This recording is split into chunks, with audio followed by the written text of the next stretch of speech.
Assalamualaikum warahmatullahi wabarakatuh. Sebelumnya izinkan saya perkenalkan diri. Saya Arya Abdillah Ihsan dengan NIM 2348201049.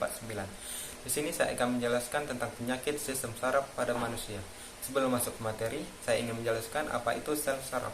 Sel saraf atau neuron adalah unit dari bagian sistem saraf manusia yang bertanggung jawab untuk mentransmisikan segala informasi melalui jaringan listrik dan kimia pada berbagai bagian otak. Sel jaringan listrik tadi terjadi karena adanya stimulus atau rangsangan. Berdasarkan fungsinya, sel saraf terbagi menjadi tiga. Yang pertama ada sel saraf monotorik. Sel saraf monotorik atau sel saraf eferen adalah sel saraf yang berperan dalam mengirimkan sinyal dari otak atau sumsum tulang belakang menuju efektor di seluruh tubuh. Dan yang kedua ada sel saraf sensorik yang berfungsi menerima rangsangan dari luar tubuh yang kemudian mengantarkan impuls ke otak, misalnya saat kita merasakan panas atau dingin. Dan yang ketiga ada sel saraf asosiasi.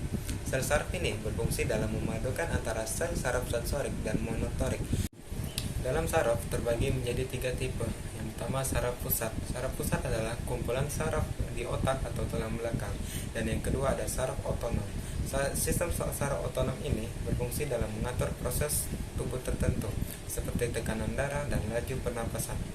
Sistem ini bekerja secara otomatis. Dan yang ketiga ada sistem saraf tepi. Ialah sistem saraf yang bercabang dan keluar dari sistem saraf pusat. Yang pertama ada sistem saraf pusat.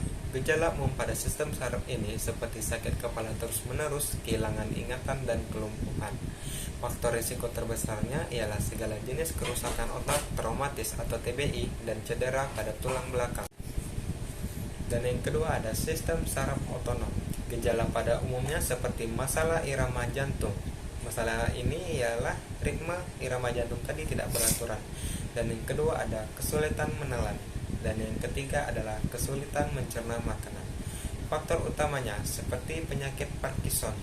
Dan yang kedua ada penuaan. Penuaan ini biasanya 50 tahun ke atas. Dan yang terakhir ada diabetes.